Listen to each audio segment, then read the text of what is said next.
गलबा तो दिए रे अंबरों से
धर्मरक्षावया अवतार घेसे आपुल्या पाळीसे भक्तजना अंबरुषेसाठी जन्म सोसियले दृष्टाने दाडिले किती एक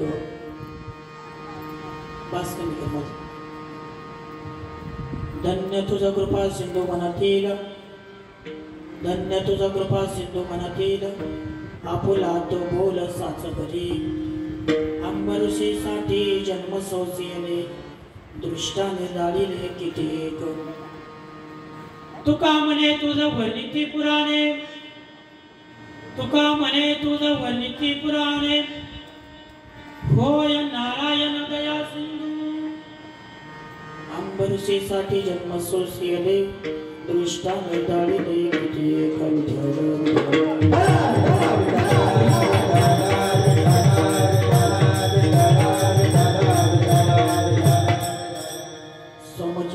सरोजं सांद्र नीलापधाभं जगनन हितपानि मंडन मंडनानां तरण तुलसी माला कंदरं कंजनेत्रं सदैव उल्लासं विठ्ठलं चिन्तयामि पांडुरंगा करो प्रणमामि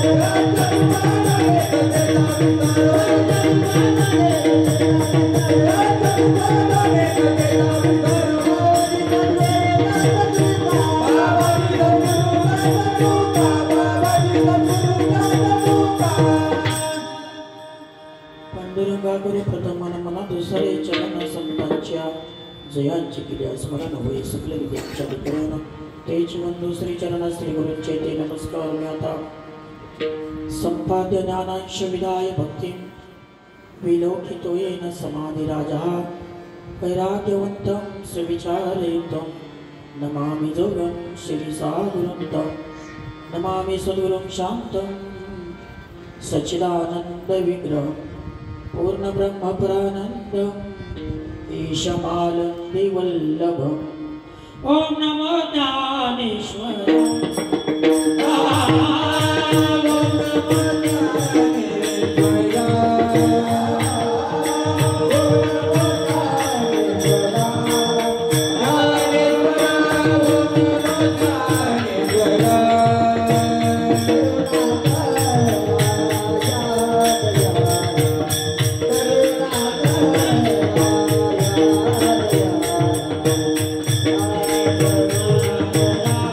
Yeah.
सेवक माझा पायावरी या या या वारकरी संतांच्या थोडासा आवाज मोकळा कर बोल थोडंसं मला रिटर्न कमी येतो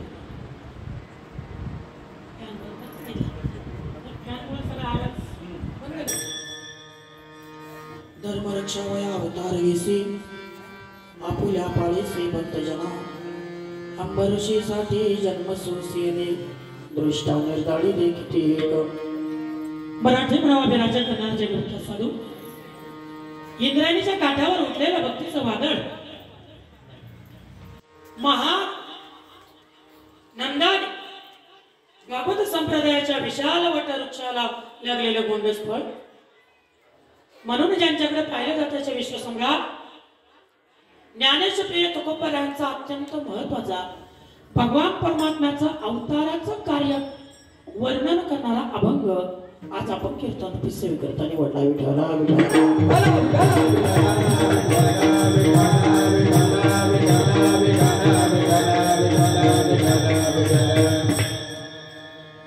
अभंगाच्या पदापदाचं चिंतन करण्यापूर्वी थोडासा परिहार देणं व्यक्ताचं कर्तव्य नात्यानं गेल्या अनेक वर्षापासून आपल्या या सावरचोड तथा मेंगाळवाडी अत्यंत अशा गोड अशा वाडीमध्ये भगवान बिरोबा महाराजांच्या या गोड अशा पवित्र दरबारामध्ये सालाबाद प्रमाणे याही वर्षी भव्य आणि दिव्य स्वरूपाचा अखंड हरिनाम सप्ताह संपन्न होत असताना द्वितीय दिवसाचं कीर्तन रूपी पुष्प या आपल्या या समस्त मेंगाळवाडी सावरचोड भजनी मंडळ ग्रामस्थ यांच्या वतीनं आदरणीय आमचे संजयजी कानवडे सर यांच्या माध्यमातून माझ्यापर्यंत ही सेवा पोहोचली त्यांनाही मी धन्यवाद देतो वास्तविक पाहता आजचा दिवस अत्यंत महत्वाचा आहे आणि या निमित्ताने ही सगळी मातबर मंडळी माझ्या पाठीमागे उभी राहिली मला फार आनंद झाला गर्दी किती याच्यापेक्षा गर्दी पोपट महाराज अत्यंत महत्वाचे या कीर्तनाच्या निमित्ताने मी बरेचसे गायक वादक तरुण तडफदार मंडळी सगळी माझ्या समोर पाहिल्यावर आणखी आनंद झाला त्यामध्ये मृदंगावर आमचे हरिभक्तीपरायण ढिगरसवरून आलेले आमचे तांबडे महाराज या ठिकाणी उपस्थित यांच्याकरता जोरदार टाळ्या मला वाटतं आजची पहिली त्यांची उपस्थिती असावी त्याचबरोबर आमचे मुद्दामून या सप्ताहाच्या निमित्तानं गोड अशी चालत गायली ते हरिभक्तीपरायण आमचे गायकर महाराज यांच्याकरता एकदा जोरदार टाळ्या वाजवायला घाबरायचं नाही देवाने आपल्याला काय दिले दिले का ज्याला दिले नाही त्याने नाही वाजवले तरी विठाला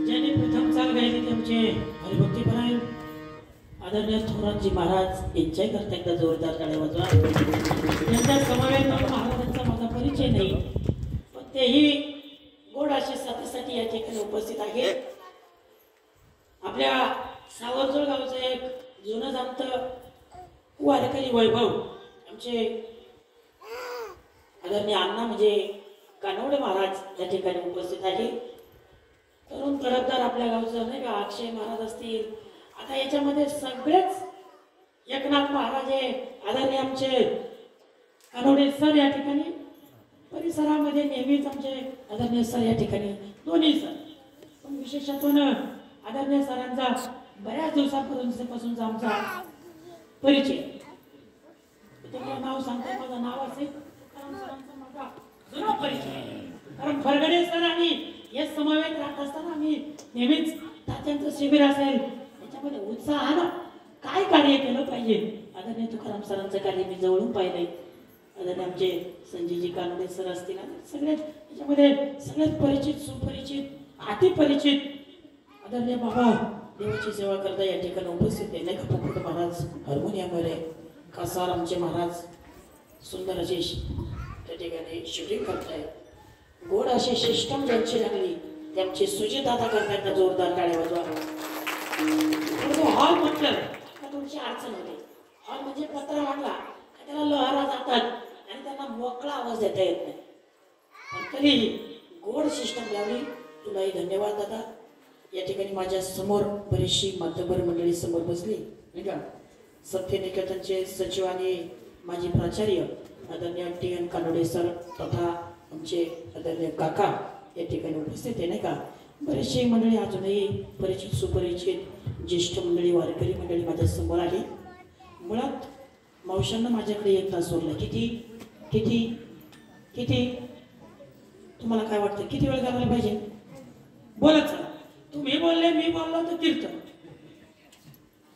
कीर्तन म्हणजे वक्त्याने बोलायचं, टाळकऱ्याने टाळ वाजवायचे, गायकाने गायन करायचं, मृदंगवाल्याने मृदंग वाजवायचा आणि आपण फक्त एक पाहायचं. 9 वाजले बाबाला बोलवायचं. बाबा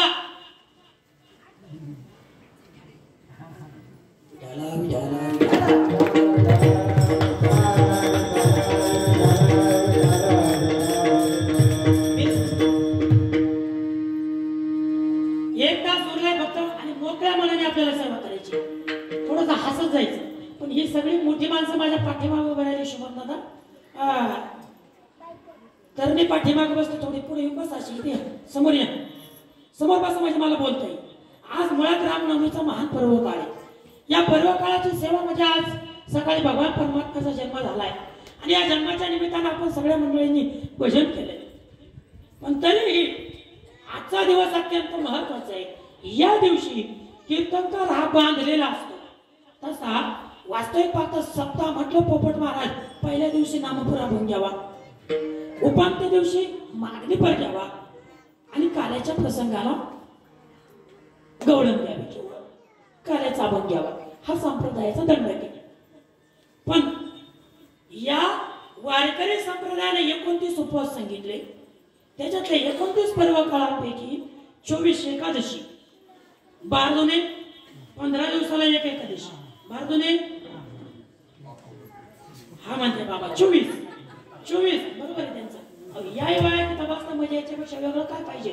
महाराज आमच्या वयाची जी मंडळी ना ती 60 आणि 70च्या वय जगणारच नाही जगू शकत. ही मंडळी 80चे बलिदान हा म्हणताय 90च्या वर पार पाडली नाही का. बाबा करता जोरदार टाळ्या. सर आता 70च्या काळात पास झाले.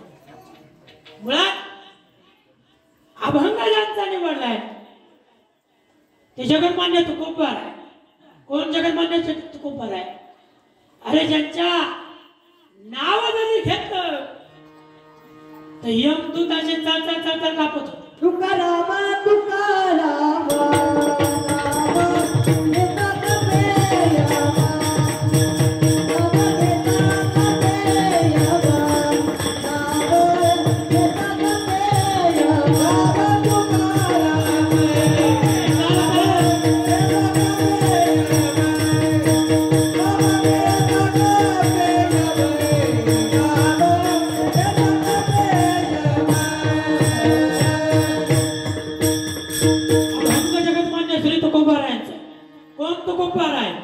ज्यांच्या अंगावर आमच्या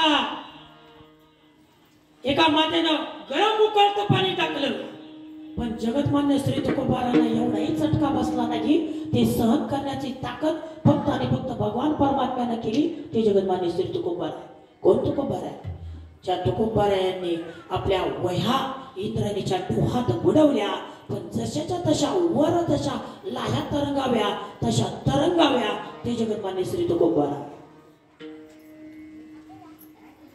त्या तुकोबारायांच्या बाबतीत जर आपण बारकाईने विचार केला तुकोबारायांनी 4,000 4,500 आपण धरूया. वास्तविक पाहताय तुकोबारायांचा गाथा इतकंच एवढंच लिखाण तुकोबारायांचं नाहीये. तुकोबारायांचं लिखाण अधिक आहे पण समाजासमोर फक्त आणि फक्त तेवढेच आले म्हणून आपण तेवढे अभंग आज या मितीला पारायण करतो. मुळात जगतमान्य श्री तुकोबारायांनी सांगितलं धर्म जर आम्हाला टिकवायचा असेल तर धर्म फक्त कोण टिकू शकतो? तर मनुष्य देहामध्ये जन्माला आलाच तरच धर्म टिकू शकतो. विठ्ठला विठ्ठला.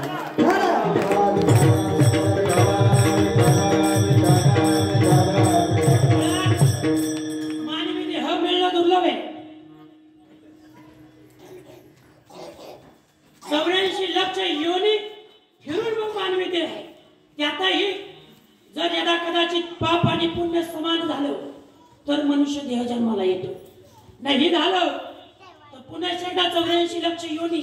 84 लक्ष बोलतोय मी, 84 योनी नाही, 84 लक्ष योनी फिरायचं आणि नंतर मानवी देह निर्माण. एक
एक योनी कोटी कोटी फेरा, एक एका योनीमध्ये किती फूट फेरे घ्यायचे?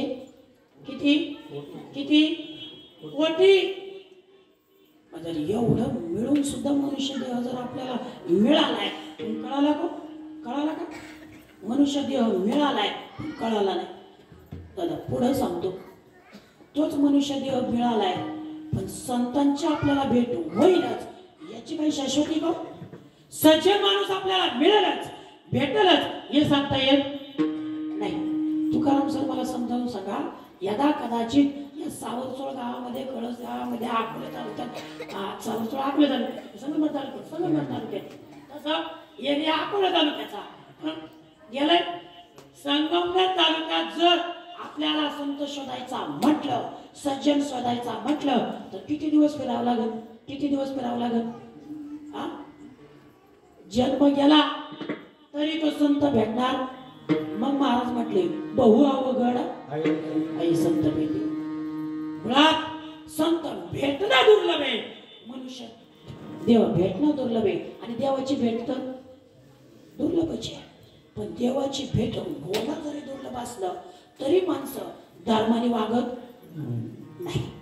माणसाला कळतोय दररोज आपल्यासारखे सगळे मंडळी दररोज कुठेतरी 10 वेळा जातात सर, आणि आपण श्रद्धांजली सगळ्यांना देतो. पण देत असताना सगळ्यांच्या कानावर एक पडतं, आपण चांगलं वागलं पाहिजे, उत्तमचे उरे कीर्ती मागे हे दररोज ऐकतो आपण. पण मला सांगा, मला समजावून सांगा, आपण सगळे मंडळी चांगलं वागतो का? आपण सगळे मंडळी धर्माने वागतो का? धर्माचे नित्यमूल्य काय?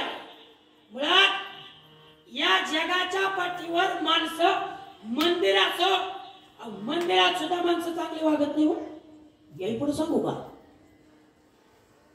या वारकरी संप्रदायाचे आद्य प्रवर्तक ज्यांनी खांद्यावर पताका घेतली आणि पंजाब पर्यंत आपला वारकरी संप्रदायाचा प्रचार केला, कोण? संत नामदेवराय महाराज. नामदेवराय एक दिवस औंढा नागनाथच्या ठिकाणी गेले. औंढा नागनाथ म्हणजे 12 ज्योतिर्लिंगांपैकी एक ज्योतिर्लिंग. नामदेवराय आत गेले.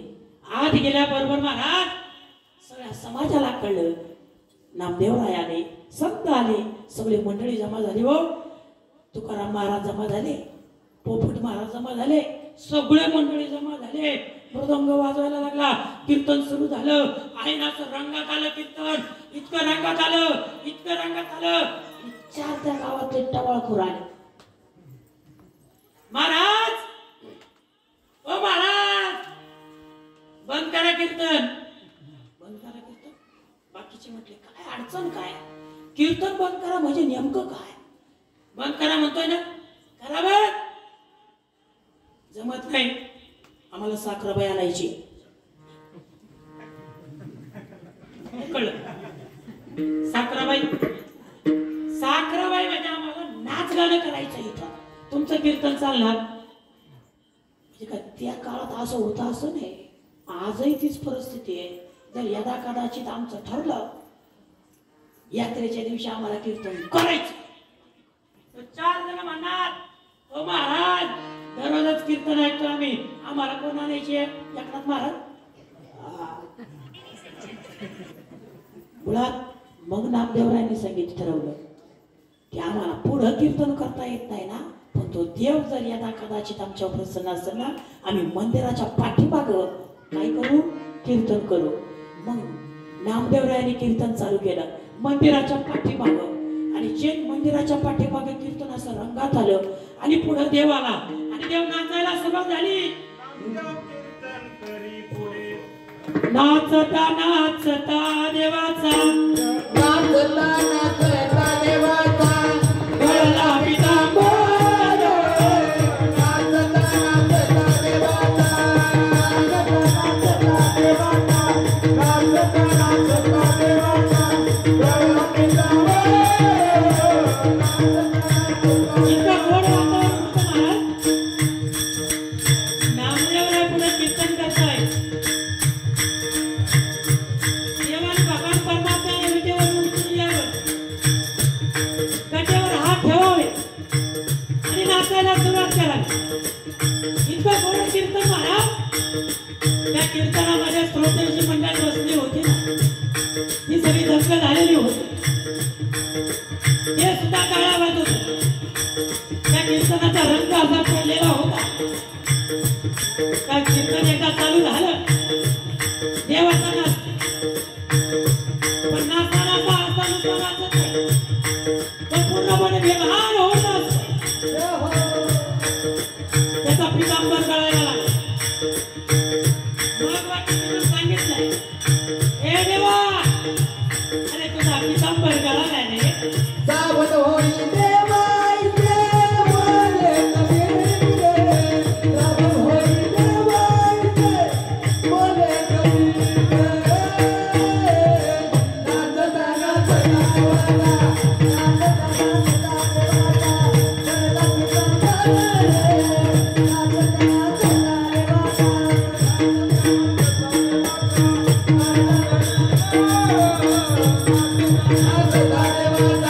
गळा पितांबर नाचता नाचता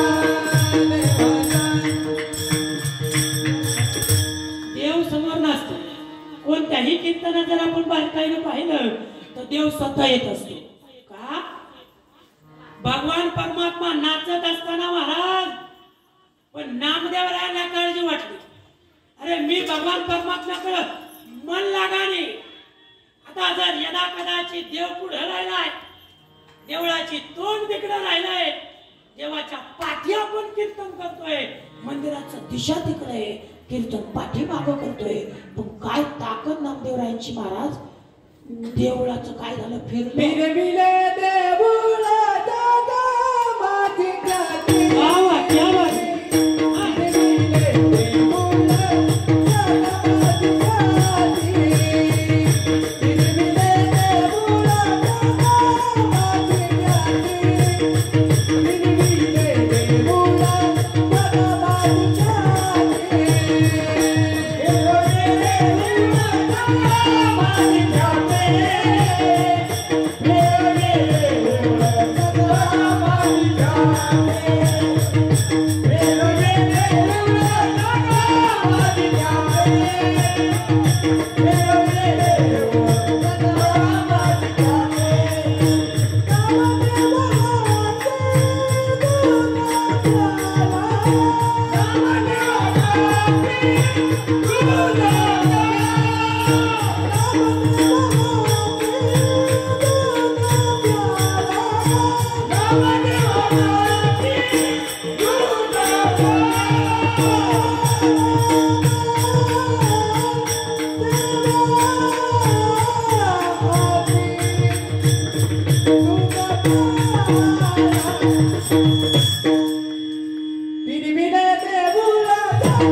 इतकी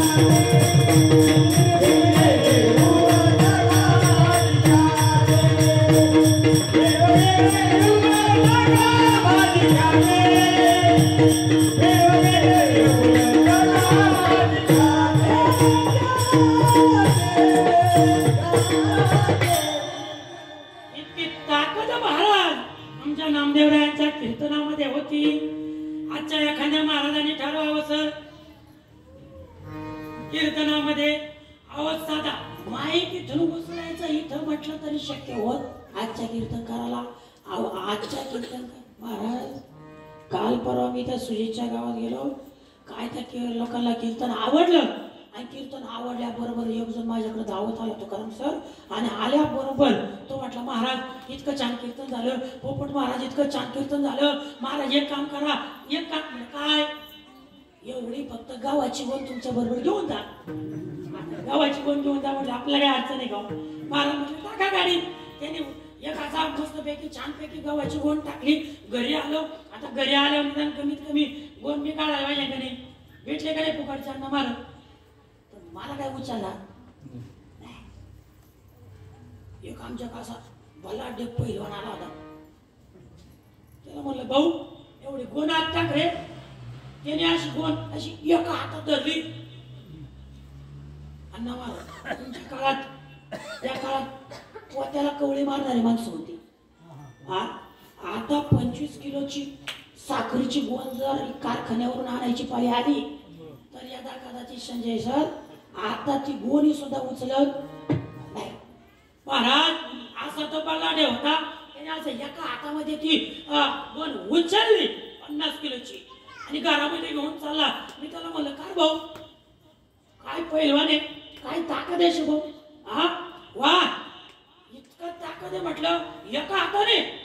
तुम्हाला काय म्हटलं माहिती का त्याला घरचं खावं लागत बर. थोडा पुढे गेला उमऱ्याच्या पुढे गेला त्याचा पायी एकामध्ये एक अटकला खाली पडला वरून गोन पडले. तो म्हटला ओ महाराज पाहत्या काय अहो द्या ना हात अहो उचला गोन.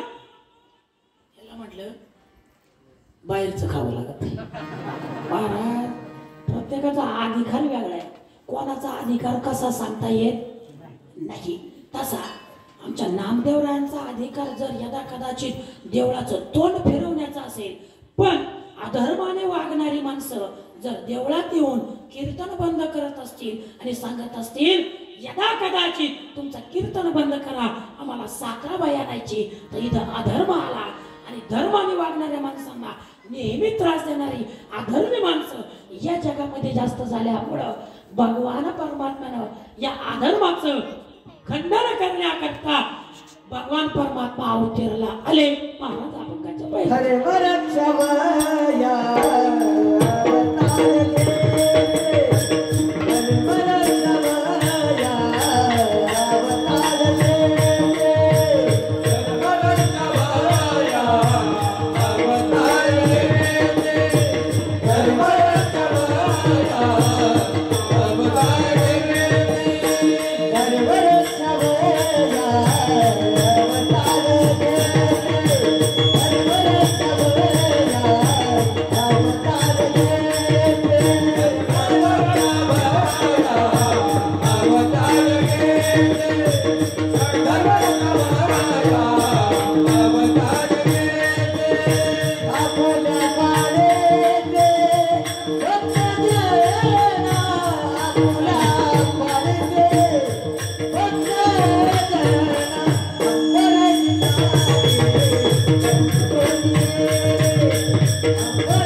नाही का? पण धर्मा करता त्यांच्या आई बापांनी कशा करता एवढे नाही का? एवढे नाही आमच्या एकनाथ महाराज म्हणतात. असू द्या किती असा नाही पण आहे विठाला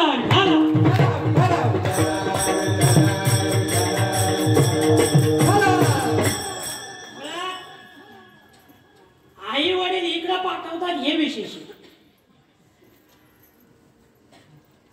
तुम्ही जसं गौतम महाराजांना इकडे पाठवलं जाऊ द्या ही सगळी इकडे आली आमच्यासारखी म्हणजे आमचं कौतुक करून याच्यात विशेष नाही.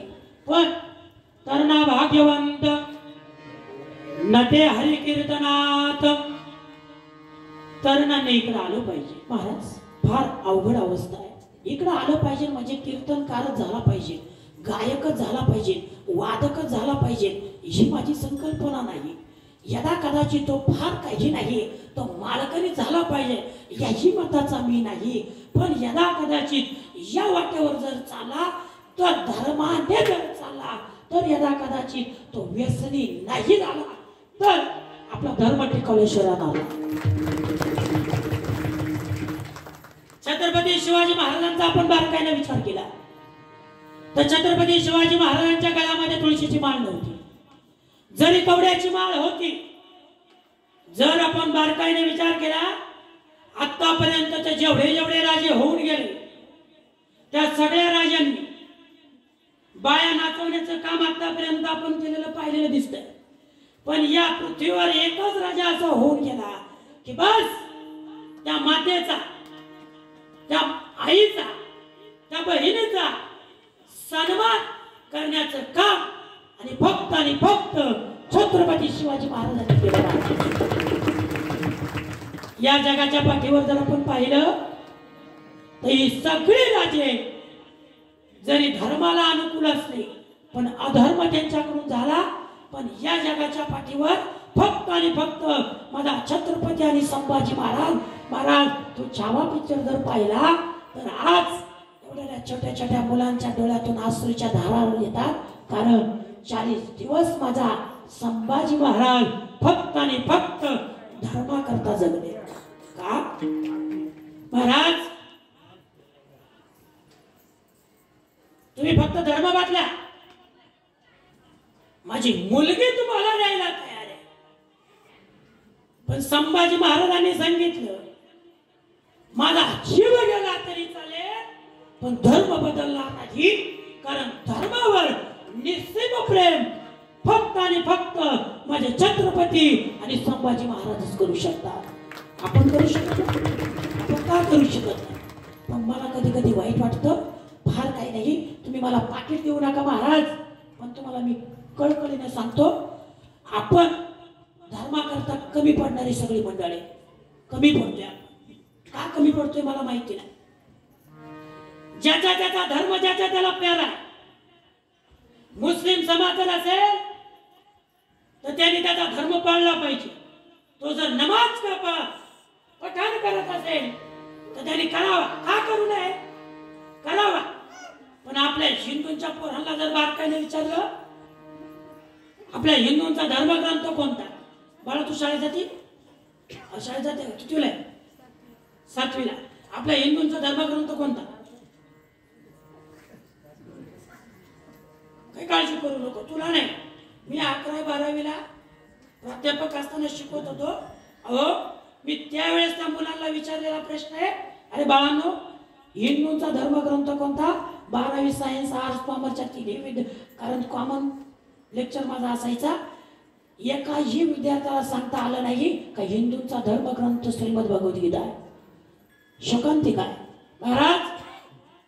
मुस्लिमांच्या छोट्याच्या एवढ्याच्या मला वाटतं 2-3 वर्षाच्या पोराला विचारा तुझा धर्मग्रंथ कोणता, तो तर लगेच सांगून टाके आमचा धर्मग्रंथ कुराण. ख्रिश्चनाच्या पोराला विचारा तो सरळ सांगेल आमचा धर्मग्रंथ बायबल आहे. पण आपल्या इथं मोठ्या पोराला मी तर म्हणतो त्या पोराला सोडून द्या. काही काहींच्या तुबा गेल्या, लाईटी झाल्या, सगळं गेलं तरी त्यांना सांगता येत नाही अरे आमचा हिंदूंचा धर्मग्रंथ कोणता आहे, श्रीमद भगवद्गीता आहे. किती आम्ही धर्माने वागतो. जर यदा कदाचित या जगाच्या पाठीवर धर्माने वागणारी माणसं जर जगली असती ना, तर यदा कदाचित आपल्याला दररोज पेपरमध्ये या बातम्या वाचायला मिळाल्या नसत्या. काय जाळून गेली, रटेल टाकून गेली, बलात्काराने गेली. नाना प्रकारच्या बातम्या आपण फक्त आणि फक्त हा अधर्म माजलाय. आणि या अधर्माच्या पोटी मग धर्म टिकला पाहिजे. आणि तो धर्म टिकण्याकरता भगवान परमात्मा अवताराला येतो. पण नुसता अवताराला येत. धर्म आणि अधर्म म्हणजे नेमकं काय? आपण जे नीतिमूल्य जपत असतो, माझ्या वडिलाची मीराची गा देवा आणि तुझी चरण सेवा, केव्हा इथे वडील जे जे करती तया नाम धर्म ठेविती.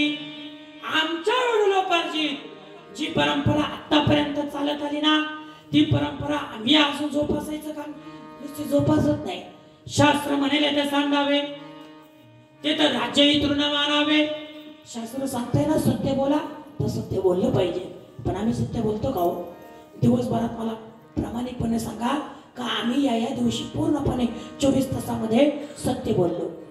तुम्हाला सांगू, जर एखादा मनुष्य 12 वर्ष जर सत्य बोलला, 12 वर्ष म्हणजे एक तप होतं, 12 वर्ष जर संजय सर सत्य बोलला, तर 12 वर्षानंतर तो जो बोलेल ना, ती गोष्ट होते.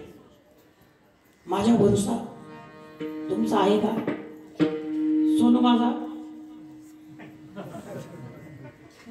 जर भरोसा नसेल तर 12 वर्ष सत्य बोलून पहा, बोलून पहा तुम्ही.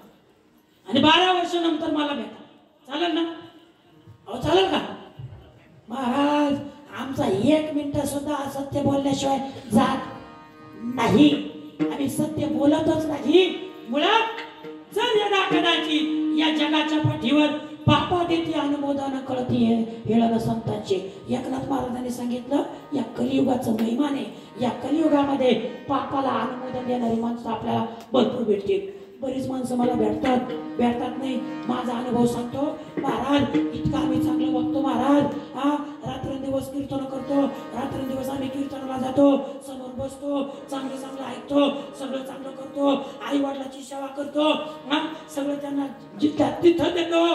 प्रत्येक गावात प्रत्येकाच्या लग्नाला जातो, प्रत्येकाच्या दशकरीला जातो, प्रत्येकाच्या मौतीला जातो, प्रत्येकाच्या पंक्तीत वाढतो. अहो जे नाही ते करतो. पण आमच्या जीवनात महाराज इतकं वाईट हे घडावं का? तुमच्या जीवनात वाटलं का नाही कधी एका दिवशी असा अनुभव आला का नाही?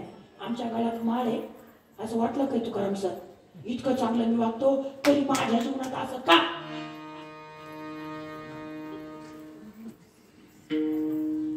महाराज ते सर काकांना विषय सांगतो मी. तुमच्या आणि माझ्या संबंधातला एक माणूस तुम्हाला भेटला, त्याने त्याच्या आईला पॅरालिसिस झाला आणि त्याच दिवशी त्याने काय केली, ही गळ्यातली तुळशीची माळ काढून टाकली, तोडून टाकली. मी त्याला प्रश्न विचारला, काय रे दादा का तोडली तुळशीची माळ? तो म्हटला माझा देवावर विश्वास नाही. म्हटलं का? आतापर्यंत होता का? त्यांनी स्पष्टपणे सांगितलं, महाराज तुम्हाला खरं सांगतो म्हणे, माझ्या आईने आणि वडिलांनी गाडीवर चालले तर रामकृष्ण हरे रामकृष्ण हरे रामकृष्ण हरे हा जप आतापर्यंत सोडला नाही. बाप गेला आणि आईला सुद्धा काय झाला, पॅरालिसिस जर आला असेल तर यदा कदाचित ही माळ ठेवून मी करू काय? पण त्याला मी स्पष्ट सांगितलं, बाबा यदा कदाचित त्या आता नामचिंतन करत असतील ना, तर याचं संचित याचं भाग्य त्याला पुढच्या जन्मामध्ये नक्की प्राप्त झाल्याशिवाय राहणार नाही. हे जे पॅरालिसिस आला ना, हे पाठीमागच्या जन्माचं काय आहे, पाप आहे.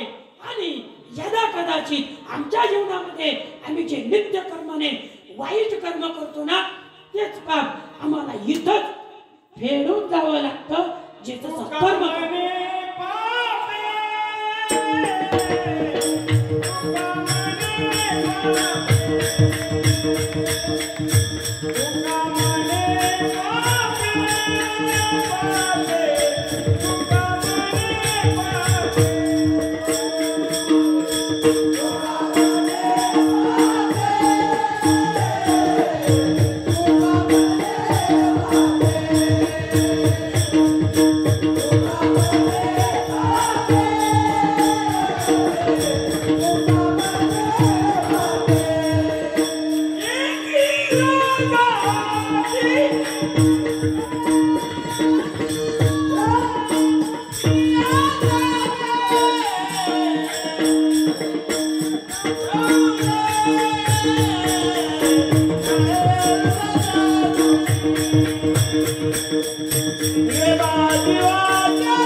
एक बाप आहे, जाती संताची जपे.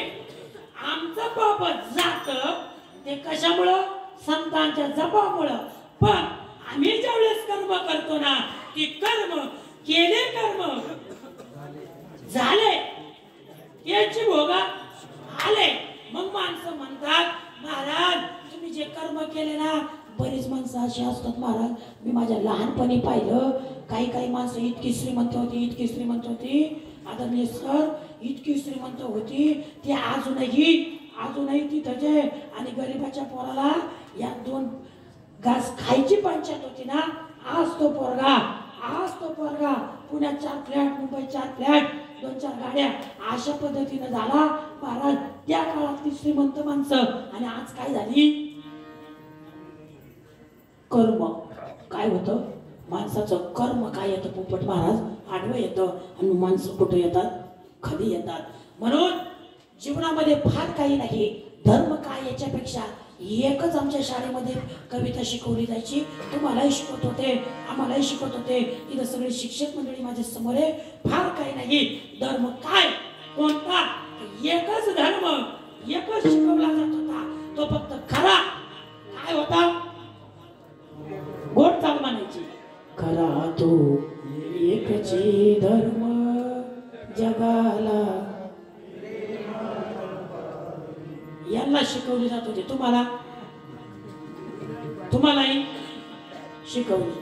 मग म्हणा ना, खरा तो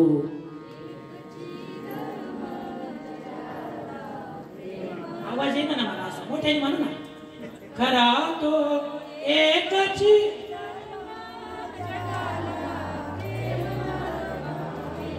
किती गोड म्हणले तुम्ही, हळूच केव्हा पण म्हटले.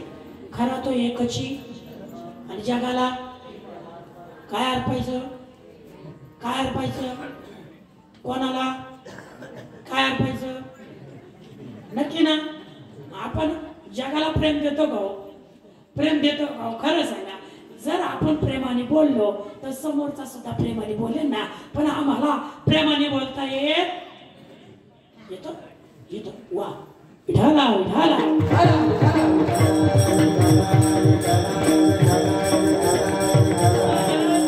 आमच्या सगळ्या मावश्या माझ्या समोर बसल्या. या जगामध्ये मी जवळ बऱ्याचशा कीर्तनाला जातो एकनाथ महाराज. पण सगळ्यात जास्त कीर्तनाला कोण असेल तर फक्त आणि फक्त आमच्या माता भगिनीचे. त्यांच्याकरता जोरदार टाळ्या वाजवायच्या. कारण त्या दररोज जर आल्या नाही ना महाराज, त्यांनी ठरवलं ना तर इथं 5-25 जण याच्यापेक्षा जास्त राहणार नाही.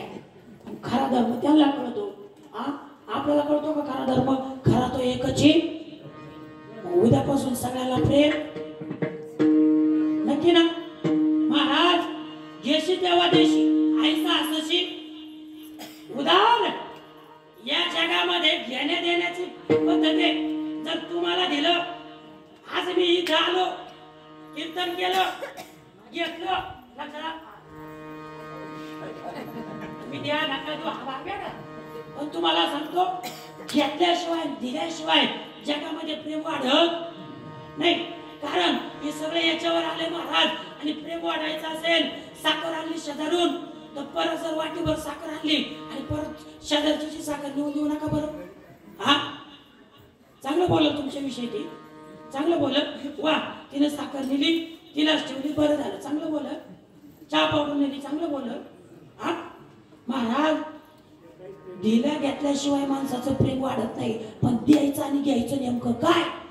द्यायचं काय असेल तर प्रेम द्या, नामचिंतन द्या. आणि घ्यायचंच असेल तर संतांकडून आमच्या नामचिंतन घ्या, धर्माने वागा. मग महाराज म्हणले, भगवान परमात्मा अवताराला येतो. कसा येतो? धर्म रक्षावया अवतार घेसी, आपुल्या पाळीसी भक्त जना. भक्तांचं रक्षण करतो. मग बऱ्याचशा मंडळींना प्रश्न पडतो, नेमकं भक्तांचं रक्षण नेमकं केलं कोणाचं? उंच नीच काही तिष्ठे भाव भक्त, दासी पुत्र कन्या. विदुराच्या घरी काय केलं? कन्या भक्षण केल्या. दासी पुत्र कन्या. दैत्या घरी रक्षी, चर्म रंगू लागे. पुढं कबीराच्या मागे. पुढं सजन कसाया सजन कसायाला विकू लागे मास. देवाने कसायाला सुद्धा काय केलं? मांस विकण्याचं मदत केली. सजन कसाया विकू लागे मांस आणि माळ सावत्यास म्हणजे देवाने खुरपायचं सुद्धा काम केलं. मग इथं प्रश्न असा पडतो, या सगळा अभंग जर आपण पाहिला, मीराबाईसाठी घेतो विषय प्याला, दामाजीचा झाला, हा सगळा अभंग जर पाहिला तर देव प्रत्येक अवताराला येत असताना या सगळ्या भक्तांचं कोण कौतुक केलं? आमच्या जनाबाईला दळू लागला, मीराबाईला काय करू लागला? तिच्या बरोबर नाचला, तिच्या बरोबर विषाचा प्याला सुद्धा प्याला. सजन कसायाला मांस विकू लागला, सावता मायाला खुरपू लागला, गोऱ्या कुंभाराला मडके घडू लागला. हे सगळं करत असताना हे सगळं देवाला करायची गरज होती का? होती. एक महाभाग होता. तो महाभाग म्हटला का तुमच्या देवाला तेवढा धंदा होता का म्हणे? उठायचं सुटायचं, मीराबाईकडे जाईन, जनाबाईकडे जाईन, सावताबाळाकडे जाईन, तेव्हा धंदा नव्हता का? त्याच्या हाताखाली बरेच इंद्र पिंद्र सगळे काय चंद्र सगळे होते म्हणे. एखाद्याला त्याच्यात पाठवून द्यायचं. त्याला काही कळतं का नाही? तर आता कदाचित सर आता तुम्ही प्राचार्य होता, तुमच्या हाताखाली 5-25 शिपाई होते, कारण ते काय फार फार साधं सुद्धा नव्हतं, मोठ्या कॉलेजचे प्राचार्य होते. आता तुम्हाला जर एखादं काम करायचे तर तुम्ही स्वतः जाऊन करायचे का? शिपाई. पण त्याच्या पुढे सांगू का, सरांचं काम त्याच्या पुढे होतं. अहो सरांनी ती सगळी तुमच्या गावचं वैभव आहे बरं का महाराज. तिथं जर सगळे झाडं झुडपं पाहिलं त्या राजूर सारख्या ठिकाणी झाडाला पाणी घालण्याचं काम सुद्धा सरांनी केलं महाराज. तुम्हाला कितपत माहिती मला माहिती नाही, पण मी बराच 5-6 वर्ष तिथं ज्युनियर कॉलेजच्या माध्यमातून होतो महाराज. मग अकबर आणि बिरबल एक दोघ जण एक निवांत बसले आणि अकबराने प्रश्न विचारला बिरबलाला, ए बिरबला तुझ्या देवाला काही काम नव्हतं का म्हणे? तो जर सगुण स्वरूपामध्ये येण्याची गरज होती का? तो निर्गुण स्वरूपामध्ये राहिला असता तर काही अडचण आहे का? त्यांनी जर इंद्राला त्याला जर गरजच होती कुंभाराला मडके घडूच टाकायची तर त्यांनी इंद्राला चंद्राला महेंद्राला बाकीचे 33 कोटी देवे एखाद्याला पाठवून दिलं असतं तर काम झालं असतं. तुझ्या देवाला काही काम नव्हतं. कोण म्हटला? कोण म्हटला? अकबर म्हटला. पण त्यांनी सांगितलं कारण माझ्या देवाचं आणि भक्तांचं एक आगळं आणि वेगळं नातं होतं. त्यांच्याकरता देव स्वतः जात होता. हे उत्तर देऊन सुद्धा बिरबलाची शंका दूर झाली नाही. बिरबल आपल्या अकबराची. अकबर म्हटला शक्यच नाही हो, कळतं का तुमच्या देवाला? हे कळतं का? ते कळतं का? एवढं बोलल्यावर बिरबलाने शांत राहून घेतलं. बिरबलाने सांगितलं महाराज मी सांगतो ते ऐका. म्हणजे काय? 15 दिवसांनी याचं तुम्हाला उत्तर दे. 15 दिवस उलटले. बिरबल होता, चतुर होता, हुशार होता. त्याने एक काम केलं. त्याची दाशी होती, 5-6 सेवक घेतले. त्या दाशीला सांगितलं की तू आता एक रबराची बाहुली तयार केली आणि ती बाहुली उंच वस्त्रामध्ये गुंडाळली. तिला सगळं सांगून ठेवलं. मध्यभागी नदीच्या पाण्यामध्ये प्रवाहामध्ये गेलं की ती बाहुली काय करायची? टाकून द्यायची. जे त्यांचं दोघांचं ठरलं. आता अकबराला बिरबलाने सांगितलं अकबर साहेब आपल्याला पीर बाबाच्या दर्शनाला जायचंय, पण ते नदीच्या पल्याड. पण तिथं जाण्याकरता आपल्याला तुमचा जो मुलगा आहे 2 महिन्याचा आहे त्याला सुद्धा दर्शनाला नेणं गरजेचं आहे. जर त्याचं जावळ काढायचं असेल तर आपल्याला तिथं जाऊन काढावा लागेल. जसं आपण कुठं जातो? सटूबाईला जातो ना. तुमच्याकडे कुठं जात्या? संतूबाईला जातात ना. काही इथं करतात, काही तिकडं करतात. महाराज ठरलं. अकबर ठरलं. नावेत बसला मस्तपैकी छानपैकी. नाव पुढं चालली. नदीच्या मध्यभागी आली आणि तिला सांगितल्याप्रमाणे दाशीनं त्या उंच वस्त्रामधलं ती बाहुली घेतली आणि टाकली आणि आरडाओरडा सुरू केला. काय झालं? बाळ बुडालं. मोठ्याने आक्रोश करू लागले. आक्रोश करता हाकानी पडता अकबराने काय केलं? आईच्या नावेतून उडी टाकली. टाकल्या बरोबर त्या बालकाच्या दिशेने त्या रबराच्या बाहुलीच्या दिशेने प्रवास करू लागला. प्रवास करता करता करता त्याला बाहुलीपर्यंत जाता करता त्यांनी 4 असे पोहणारे मातबर पोहणारे ठेवले होते.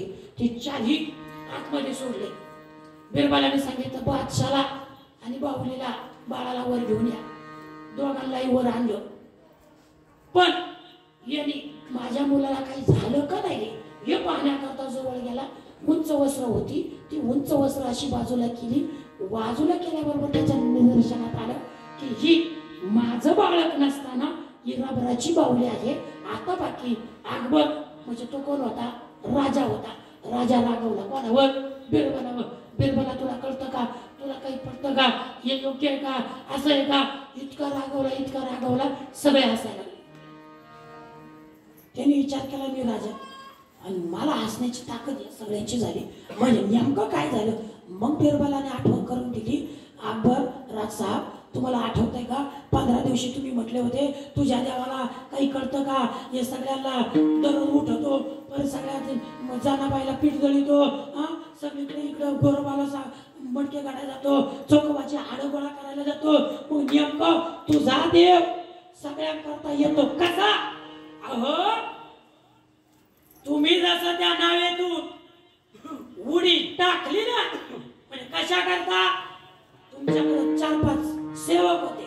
मग तुमचं काम होतं त्या सेवकांना सांगणं, जा रे माझं पोरग पडलंय ते काढून आणा. राजा म्हटला अरे तुला कळतं का? ते माझं पोरग आहे, माझा तुकडा आहे. मी त्यांना सांगेपर्यंत मी भानावर नव्हतो म्हणून मी उडी टाकली. आणि मग बिरबलाने उत्तर दिलं, खरं सांगू का आमचा देव सुद्धा अवताराला येतो, पण अवताराला येत असताना फक्त कोणाकरता येतो? ज्याच्याकरता त्याला सेवकांना सांगायचं भान राहत नाही, बस त्यांच्याकरता अवताराला येतो. धर्मरक्षवय अवतार जैसी आपुल्या पालिसी भक्तजना. पण भक्तांचं कोण कौतुक करतो इथपर्यंत ठीक आहे, पण अधर्माचं काय करतो? नाश करतो. आणि नाश करत असताना मग नेमकं भगवान परमात्म्याला किती अवतार घ्यावे लागले? महाराज अभंगाच्या द्वितीय चरणामध्ये अंबरुषीसाठी अंबरुषीसाठी अंबरुषीसाठी अंबरुषीसाठी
तुमचा निर्धारिले किती एक भगवान परमात्मा अवतारा येतो, पण नुसता येत नाही महाराज.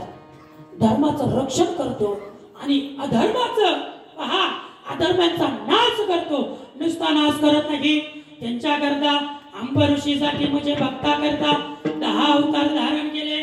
अंबऋषी नावाचा राजा अत्यंत प्रजादक्ष होता, विद्वान होता आणि व्रत वैकल्य करणारा होता. एकादशी सारखं व्रत करणारा होता.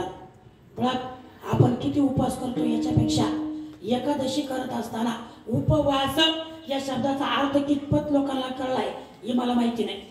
उप म्हणजे जवळ वास करणं, देवाच्या जवळ जाऊन आपण वास करणं, ह्या काळात देवाचा उपवासाचा अर्थ आहे.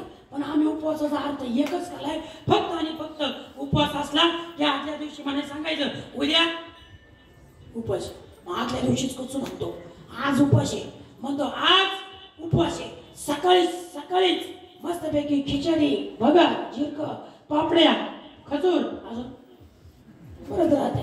परत दुपारी म्हणतो महाराज आज उपवास आहे. परत संध्याकाळी उपवास. दुसऱ्या दिवशी पारणं सोडायच्या टायमाला सुद्धा म्हणतो कालचा. मग नेमका हा उपवास धरतोच कसा पोपट? मोठा प्रश्न आहे मला. उपवास शब्दाचा अर्थ असा नाही. वैज्ञानिक दृष्ट्या आपल्या शरीराला 15 दिवसातून कुठंतरी आराम मिळावा म्हणून आपल्या शरीराला, म्हणून हा उपवास आपल्या शरीराकरता आहे. पण आपल्या मनानं काम, क्रोध, लोभ, मद, मत्सर, षडविकार या षडविकारांनी कमीत कमी 15 दिवसांत मिळती. दररोज धरत नाहीच, पण 15 दिवसांत मिळती. निदान कामाला बाजूला ठेवलं पाहिजे. ठेवतात का लोक? आजाचा त्यांनी विचार करा. कामाला त्या दिवशी बाजूला ठेवलं पाहिजे. त्याला खरा उपवास म्हणायचं बरं का. हा, काही व्रत आहे ते पाळले पाहिजे. सोमवार धरला पाहिजे गृहस्थी मंडळींनी, एकादशी धरली पाहिजे गृहस्थी मंडळींनी विशेषत्वानं, त्याला खरा उपवास म्हणतात. पण काय झालंय, माणसं काम हा विकार जरी असला पण काम हा पुरुषार्थ आहे. काम हा पुरुषार्थ आहे. काम हा पुरुषार्थ जर आपण मिळवला, मग लग्न केल्यानंतर ही सगळी मंडळी आहे काम बघत नाही का? बघतात, पण तो पुरुषार्थ आहे म्हणून बघतात. पुरुषार्थ आहे म्हणून बघतात. पण जर त्या कामाचा वापर अधर्माने केला तर त्याला काय म्हटलं जातं? धर्म म्हणतात का? धर्म म्हणतात का? जर एकदा कदाचित एखाद्यानं लग्न झाल्यानंतर मुलगा होणं हा धर्म आहे. लग्नाच्या आधी मुलगा होणं काय हा धर्म आहे. मुळात कामावर विजय मिळवणं हा पुरुषार्थ आहे. लक्षात येते? त्याला खरा उपवास म्हणायचं. याच्यावर भरपूर चिंतन होईल. माझ्याकडे वेळ संपत आली माझी. मुळात काय सांगत होतो मी? कीर्तन. अंबरीश ऋषी इतका राजा इतका पवित्र होता, त्याचं व्रत इतकं पवित्र होतं. दुर्वास ऋषीने ठरवलं या राजाची नेमकं काय करतोय याची स्वतः परीक्षा पाहिली पाहिजे. दुर्वास असा नगाट कळतो ना, काही ऋषी नगाट असतात, विद्वान असतात, पण हा बरीच माणसं असे असतात गावात विद्वान असतात, पण लक्षात येतं तुमच्या? माणसं म्हणतात तो माणूस चांगला आहे, पण लक्षात आला दुर्वास विद्वान होता पण नगाट होता. त्यांनी ठरवलं याची जिरवायची. रात्रीचा मुक्काम केला. कोणाची इथं? अंबरीशाच्या इथं. आणि पहाटे नदीवर गेला. सांगितलं मी येईपर्यंत उपास सोडायचा नाही. इकडं अंबरीशाचं सूर्योदय व्हायची वेळ आली, द्वादशीचं पारणं सोडायचं त्याचा नियम होता. एकदा सूर्यवर आला द्वादशीचं पारणं सुटलं पाहिजे, हा सगळा नियम ठरलेला होता. अजून दुर्वास ऋषी येणं, मग नेमकं काय करावं? सगळं अन्न शिजलेलं आहे, नेमकं पारणं कसं सोडावं? मग काय केलं? एक तुळशीचं पान घेतलं, तीर्थ घेतलं आणि त्या तुळशीच्या पानावर अंबरीश ऋषीनं काय केला? उपवास सोडला. उपवास सोडल्यावर तिकडून दुर्वास ऋषी आले. दुर्वासाला कळालं की अंबरीशानं काय केलं? माझी यायची वाट पाहिली नाही, उपवास सोडून दिला. दगदग डोळे लाल झाले, राग आला आणि शापून टाकला. अंबरीशा तुला 10 गर्भवास सोसावं लागतील. इतके गर्भवास सोसावं लागतील म्हणल्यावर अंबरीशाला सुद्धा थरकाप काप सुटला, पण त्याचं सुदर्शन चक्र काय करत होतं? रक्षण करत होतं. ते सुदर्शन चक्र दुर्वासाच्या पाठीमागे लागलं. दुर्वास पुढं, सुदर्शन चक्र मागं. त्रैलोक्य कमी पडलं. महाराज आता देवानं सांगितलं एक काम करावं लागेल. ते सुदर्शन चक्र जर तुला परत पाठवायचं असेल तर तुला एक काम करावं लागेल. अंबरीशाकडे जावं लागेल. पण ते 10 अवतार भगवान परमात्म्यानं सांगितलं की तो आता दुर्वासांचा शाप आहे, ते 10 अवतार घ्यावं लागतील. पण ते 10 अवतार तू न घेता कोण घेणार? मी घेणार. आणि ते 10 अवतार अंबरीषीसाठी जन्मसिद्ध केले. आणि ते 10 अवतार कोणते? मत्स्य. पहिला अवतार मत्स्य अवतार. मत्स्य अवतार म्हणजे कशासाठी घेतला याचं कारण अत्यंत महत्वाचं आहे. मत्स्य अवतार म्हणजे नेमकं काय? हयग्रीव नावाचा राक्षस होता आणि त्या हयग्रीव नावाच्या राक्षसाने काय केलं? या ब्राह्मणांचे वेद चोरले. 4 वेद माहिती आहे तुम्हाला?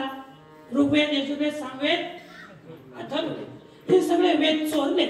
आणि चोरल्यानंतर शंखाचं रूप धारण करून तो समुद्राच्या तळात जाऊन बसला. इकडं वेद गेल्यामुळं त्या ब्राह्मणांची पुढे शिकवण्याची भावनादी सगळे बंद झालं.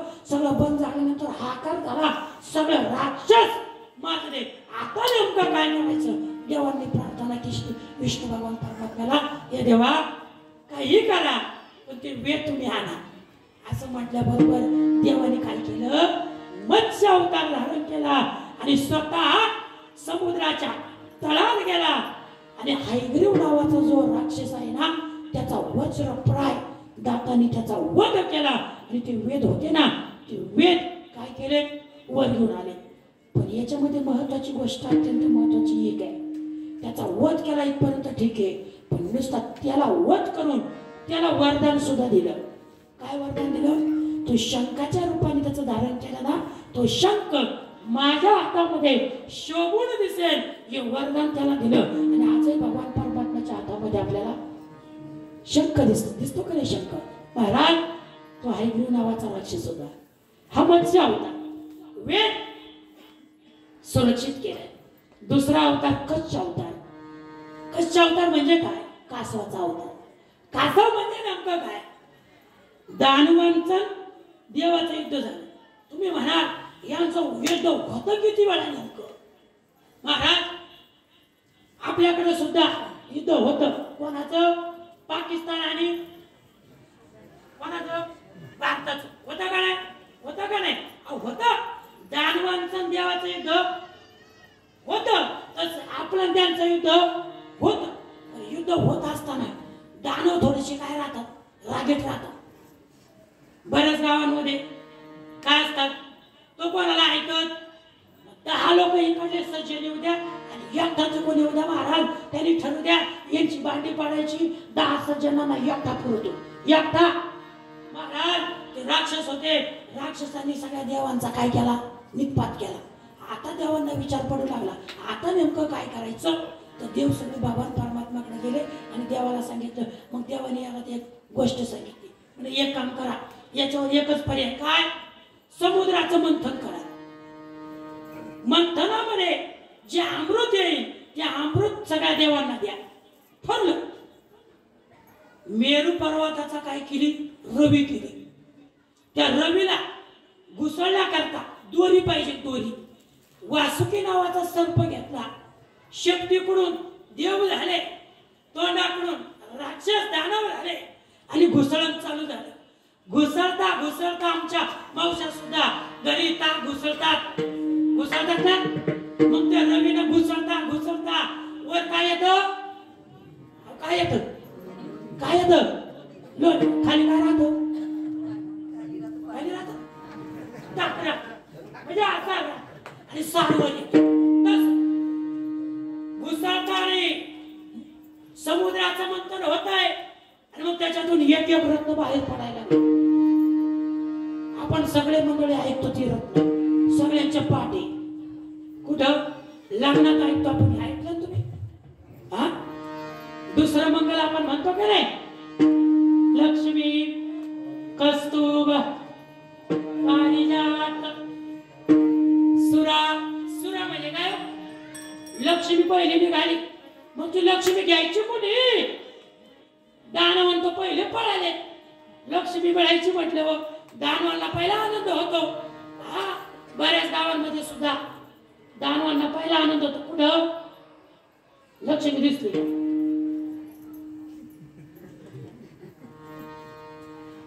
मला वेळ घ्यायचा नाही. त्याच्यानंतर सुरा निघाला. सुरा सुरा म्हणजे काय हो? काय निघाला? बरंच निघालं. ते रत्न राहू द्या, त्याच्यात महत्वाचं सांगतो ना. हा, हे निघाल्यावर देवानी विचार केला, येता आम्ही तर माळकरी आहे, आम्ही तर हे घेऊ शकत नाही म्हणे. बघ, मग दानवाने हात वर केला. अरे इतकं छान निघालाय, काय म्हणता ना तू? दारू निघाली, सुरा निघालाय.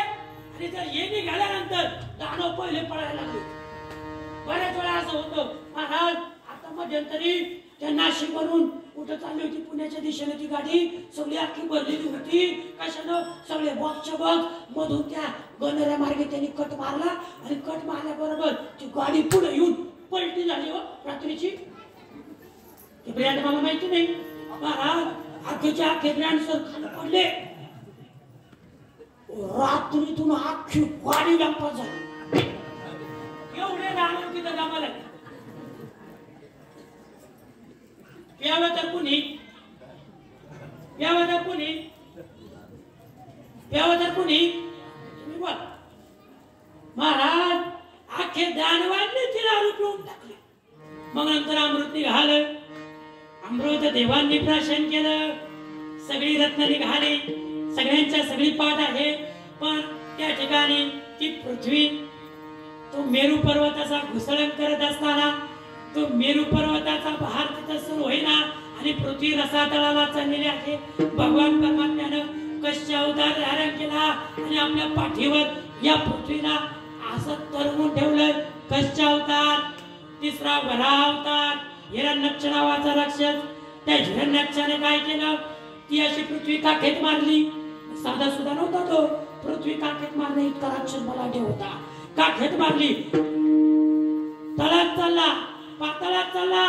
मग भगवान परमात्म्यानं जी पृथ्वी पाताळात जाऊ नये म्हणून वराह म्हणजे दुःखद त्याचं रूप धारण केलं. आपल्या गाढेमध्ये त्या पृथ्वीला धरलेला आहे. वराह अवतार, चौथा अवतार नृसिंह अवतार. नृसिंह अवतार तर सगळ्यांच्या पाठ आहे. प्रल्हाद नावाचा भक्त जन्माला आला. सगळ्यांना पाठ आहे. काय काय झालं माझ्यापेक्षा तुम्ही चांगलं सांगू शकता. प्रल्हाद कशासाठी जन्माला आला? बरेच वेळा असं होतं, आमच्या माता भगिनीच्या पोटी चांगला मुलगा जन्माला यायचा असेल तर आमच्या माता भगिनी आमच्या या सगळ्या समोर, माझ्या समोर बसलेल्या नववारामधल्या डोक्यावर पदर घेतलेल्या, आता राहू द्या, बऱ्याच जणांनी परत सावरायला सुरुवात केली. महाराज त्या माता भगिनी सांगत असतात, बाई सुनबाईला सांगतात, 9 महिन्यात त्या दिवसामध्ये तू काय कर, रामायण वाच, ज्ञानेश्वरी वाच, गाथा वाच. पण ती काय करते? रामायण वाचत नाही, गाथा वाचत नाही. 4 दिवस सासूचे, 4 दिवस सुनाचे, अजून बरेच ते मला इथे नाही. अख्ख्याच्या अख्ख्या पाठ करते. मग त्या सगळ्या पाठ केल्यावर हिच्या पोटी महारत्न जन्माला येतो आणि रत्न जन्माला आल्यानंतर मग काय होतं? सगळ्यांच्या पाठ आहे. मुळात कयादोच्या पोटी जन्माला आलेला प्रल्हाद नारायण नारायण शब्द उच्चार करायचा, पण नामस्मरण करत असताना त्या राक्षसांच्या दरबारामध्ये बऱ्याच वेळा असं होतं, माणसं रामकृष्ण हरी म्हणायला सुद्धा तयार. गावात सगळी माणसं या पेट्यावाली माणसं आता राहिले नाही. आहे का? थोडे आहे का? मला खरं सांगा, तुम्ही गावात जाताना, जाता कट्ट्यावर बसताना, बरं गेल्यानंतर जाऊ दे, देवळाकडे जाता का नाही? जाता असताना पहिला काय म्हणायचे पूर्वीच्या काळात? राम राम. एकनाथ बुवा आले, राम राम. अरे तुकाराम सरांना राम राम. आताचा काळ असा आहे महाराज, आता राम राम राहिला. माणसं राम राम सुद्धा म्हणायला घ्यायला सुद्धा माणसं कामकूच करतात हो, कामकूच करतात हो.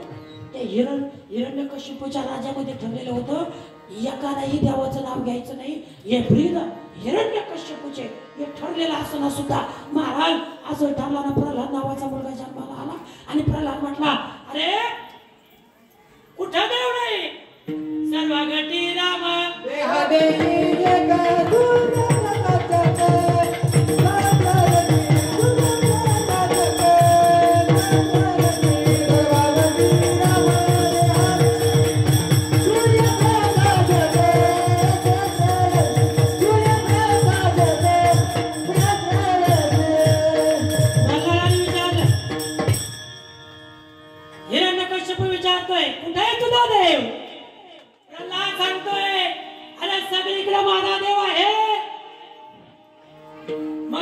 तुकोबाराय सुद्धा सांगताय दिन रचने हाची धंदा ते प्रकरण फार मोठे. त्यांना विचारलं अहो तुम्ही बाहेर देशाला गेल्यानंतर सुद्धा देवाचं नाव घेता हे योग्य नाही. पण तुकोबारायांनी सांगितलं माझी जय झाली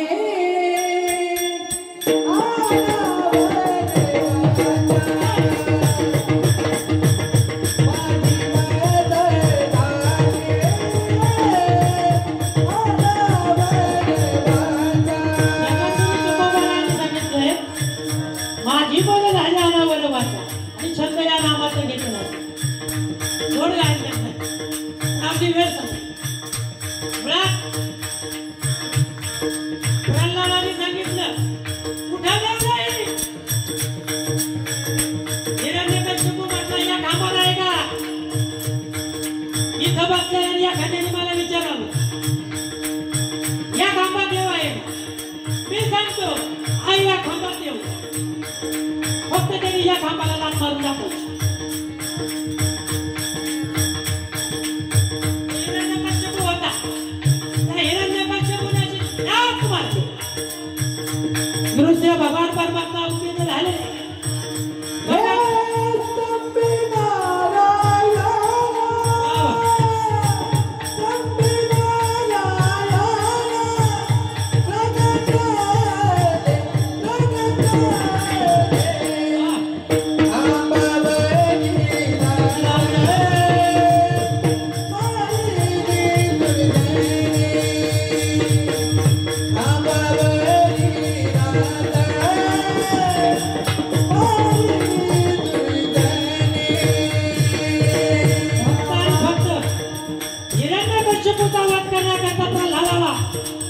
भक्त प्रल्हादाकरता दृश्य भगवान परमात्मा जन्माला आला. सगळ्यांच्या डोळ्यासमोर त्याची मूर्ती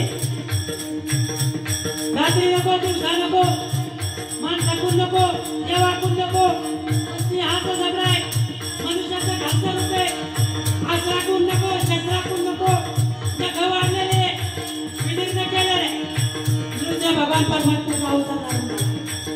त्याच्यानंतर परशुरामाचा अवतार झाला. 6वा अवतार 7वा अवतार म्हणजे आज राम जन्म आहे. भगवान परमात्मा अवताराला आलेले. आज सगळ्यांनी सकाळी चैत्राचा महिना आहे. नवमीचा पर्व काळ आहे.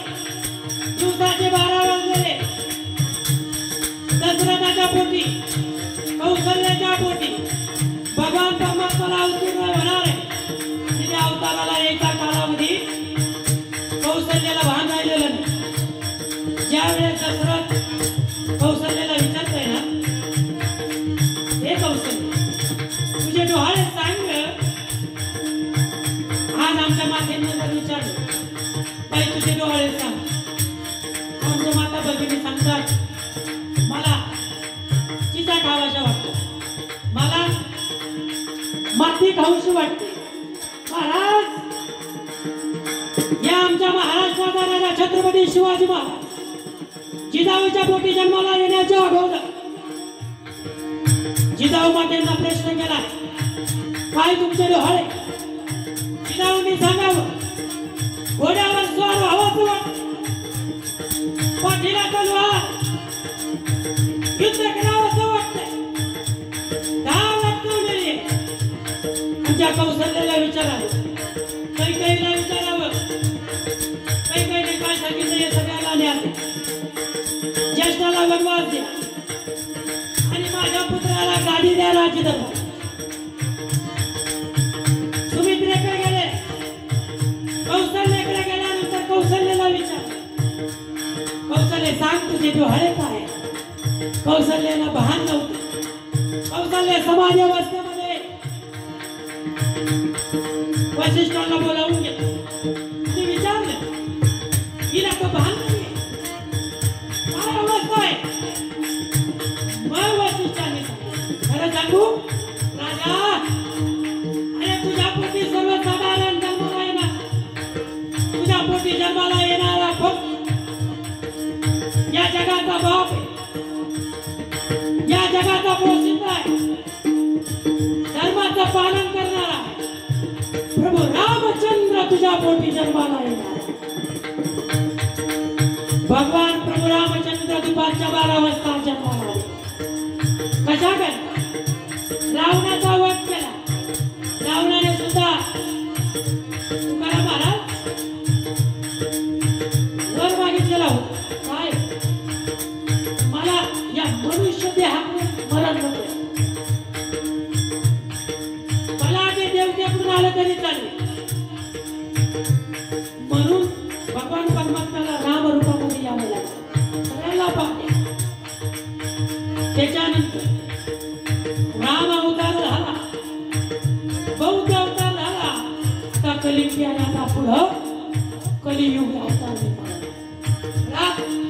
10 अवतार भगवान परमात्म्याने कशाकरता घेतले? फक्त आणि फक्त अंबऋषासाठी घेतले. अंबऋषीसाठी जन्मसोसियाने दृष्टाने झालेले किती एक म्हणजे घेत असताना या भक्तांचं कोण कौतुक करतोय ना. मग महाराज म्हटले धन्य तुझं कृपा सिंधू भरतीन आणि आपुलात बोल साच करी. महाराज म्हटले आम्ही ठरवलंय ना अजूनही आमचा भगवान पंढरीश परमात्मा आपुलात बोल साच करी. आजही विठेवर परमात्मा उभा आहे. आपुलात बोल साच करी. 3 गोष्टी सांगतो, सेवा समाप्त करतो. एकदा मोठ्याने भजन करा. सगळ्यांनी एकदा हात वर करा. तुम्हाला हात नाही का? मला वाटलं नाही. बरोबर काय नाही वेगळं. चला त्या शरीरावर हात करून बांधावर हात वर करतो. मग सांगतो हे बाळू अरे मोठे मग कर. तिथं लय हात वर करतो. लय चालू तुझा सुजित कर हात वर. केलं का? छान, धन्यवाद. गोड असं भजन करायचं. पण भजन करत असताना मुखाने नामचिंतन करायचे. आणि जोपर्यंत मी म्हणत नाही तोपर्यंत हात खाली घ्यायचे. तुटले तर तुटले त्याला मी जबाबदार. माझ्याकडे यायचं. मेडिकल मधून गाड्या घेऊन जायच्या. चालेल ना? विडोबा रघुमा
शेवटच्या क्षणापर्यंत हात वर ठेवले बरं का.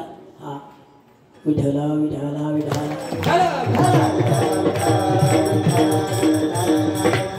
धन्य तुझं कृपा सिंधू मराठीला आपुलात बोल साच करी. कोणालाही म्हणून चालत नाही. धन्य झाले चालत नाही. आपुला बोल साच करी म्हणजे नेमकं काय? 3 उदाहरणं सांगतो. म्हणजे ते पण उदाहरणं सांगत नाही, फक्त सांगतो. आजाबळ नावाचा ब्राह्मण होऊन गेला. त्याला शेवटच्या क्षणामध्ये फक्त आणि फक्त तिने नारायण नारायण म्हटलं आणि त्याची सुद्धा काय केली? मुक्ती केली. आपुलात बोल साच करी. बरोबर का? मुळात या जगाच्या पाठीवर जर आपण बारकाईने विचार केला भगवान परमात्म्यानं आतापर्यंत ज्या ज्या गोष्टी सांगितल्या त्या पूर्ण करायचं काम केलंय. पण माणसं असे का ती माणसं आपण जो तो शब्द टाकलाय तो पूर्ण करतीलच याची शाश्वती देता येत नाही. पण धन्य तुझं कृपा सिंधू म्हणतील कृपावर असणारा भगवान परमात्मा आहे. जर यदा कदाचित गजेंद्राचा आणि रचनाला का हत्तीचं ज्यावेळेस युद्ध येतं म्हणजे त्याचा पाय नकराने गजेंद्राचा काय पकडलाय, पाय पकडलाय. 1000 वर्ष काय झालाय सगळ्यांचे ते उदाहरण पाठे. मला समजावून सांगा, ज्या वेळेस नकराने गजेंद्राचा पाय पकडलाय, गजेंद्राला तर नेलाय पण नकराला सुद्धा आपुला तर बोल साच करे. देव बोलतो तसा चालतो. मुळात या जगामध्ये एक व्याख्या आहे, बोले तैसा त्याची. जगामध्ये किती माणसं बोलतात तशी वागतात. हा फार अवघड आहे. 2 तास कपटासाठी इथं बोलणारी नेमकं काय करतात ही माणसं वेगळी आहे. लक्षात ठेवा.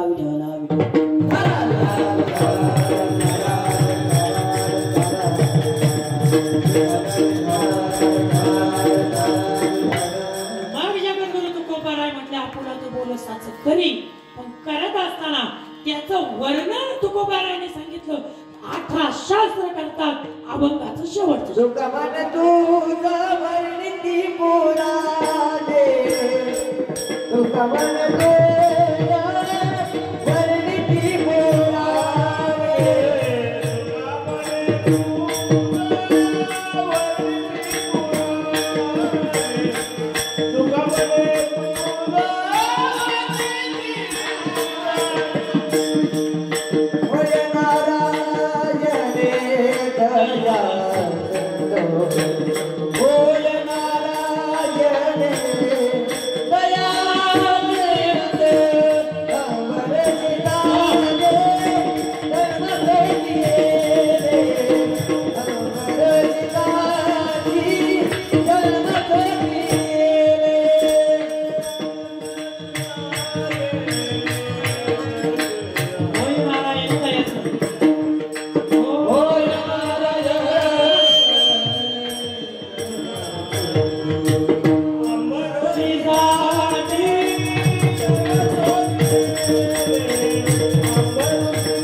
ज्ञानेश्वर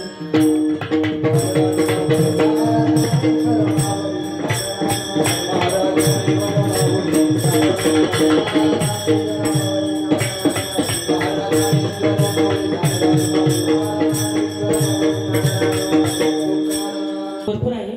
आजचा दिवस थोडासा बांधेल राहतो. आज शक्यतो शहाण्या कीर्तनकारानं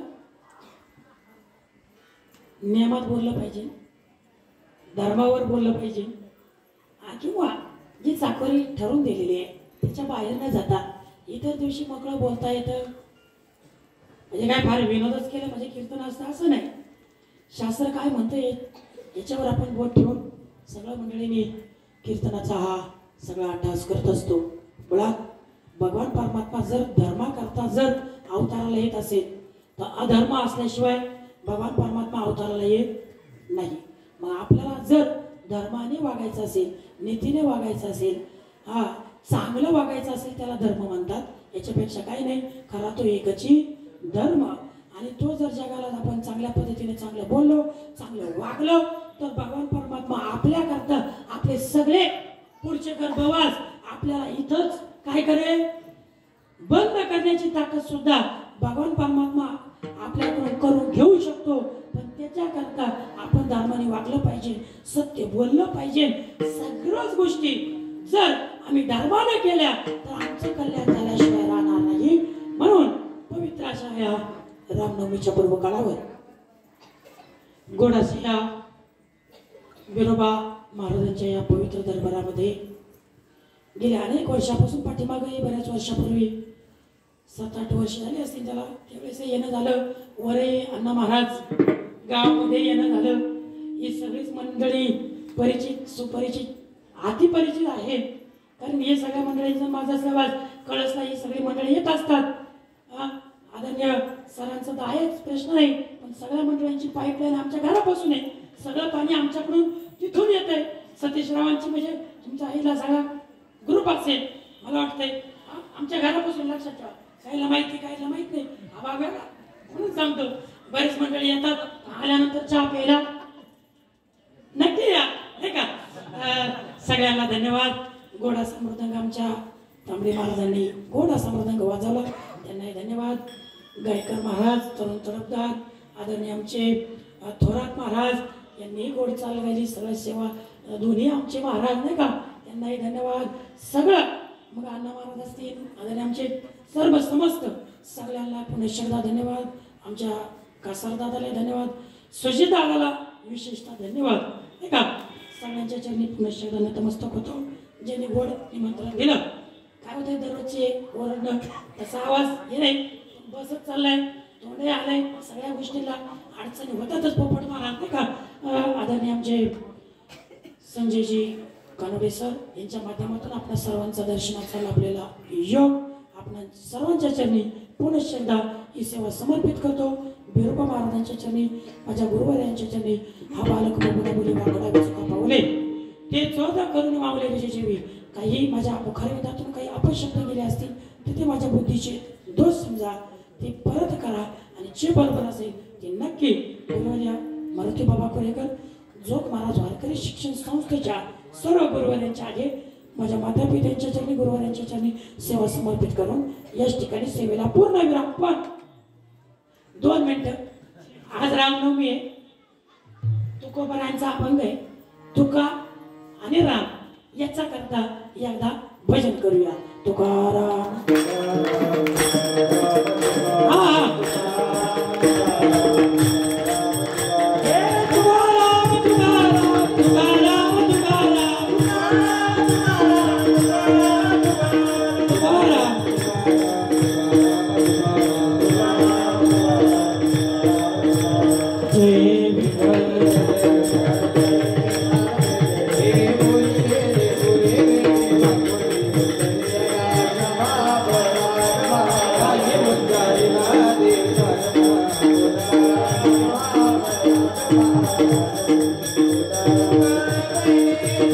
Thank you.